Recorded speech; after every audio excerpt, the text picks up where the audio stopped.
Merhabalar Türkmen kardeşlerim. Sevgiler, saygılar, selamlar sunuyorum sizlere.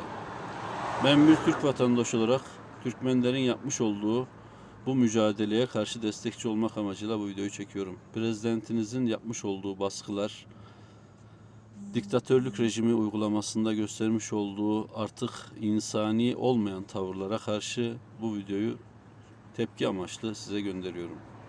Türk vatandaşı olarak kendim şahsen Türkmenleri kardeşim gibi gördüğüm için size yardımcı olmak için elimden geleni yapacağım. Ben yıllarca Türkmenistan'la ticaret yaptım. 2006'dan 2016 senesine kadar. Şu anda ticaretim durmuş durumda. Neden dolayı diyeceksiniz? Türkmenistan'a vize dahi alamıyoruz. Ticaretimizi bitirdik. Almamız gereken paraları alamadık. Çünkü Türkmenistan'a gidip o paraları tahsil etmemiz gerekiyordu. Türkmen arkadaşlar gönderdiler, göndermediler. İşleri oldu, olmadı. Mallar satıldı, satılmadı. Bir sürü problemler oldu.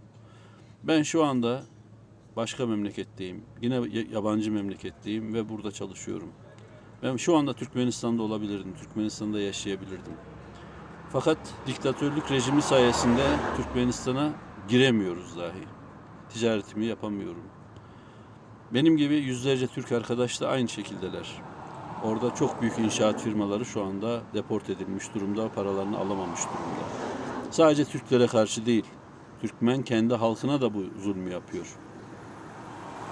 Türkmen halkı dışarı memleketlere çalışmak için gitmek zorunda kalıyor. Neden? Bu paralar çünkü cebe iniyor. Türkmenistan prezidenti Türkmenistan'dan kazanmış olduğu, elde etmiş olduğu gelirleri tamamıyla cebine indiriyor. Bütün resmi makamlarda akrabalarını çalıştırıyor. En son yaşanan 2-3 aydır yaşanmakta olan şu virüs felaketi ve tufan felaketiyle Çarşov yer altına girdi. Böyle alt üst oldu. Çatılar uçtu, insanlar öldü. Sel felaketinden bir sürü sıkıntılar yaşandı. Hiç kimseye bir yardım eli uzatılmadı. Ve Türkmen halkı artık uyandı.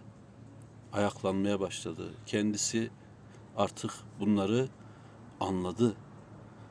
Türkmenlere karşı destekçi olmak için de ben bu videoyu göndereceğim size.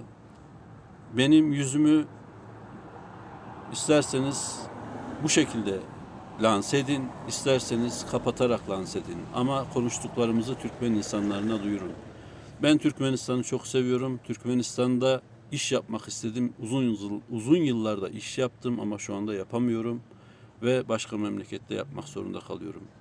Sevgiler, saygılar, selamlar sunuyorum. Mücadelenizde destekçinizim. Allah yardımcınız olsun.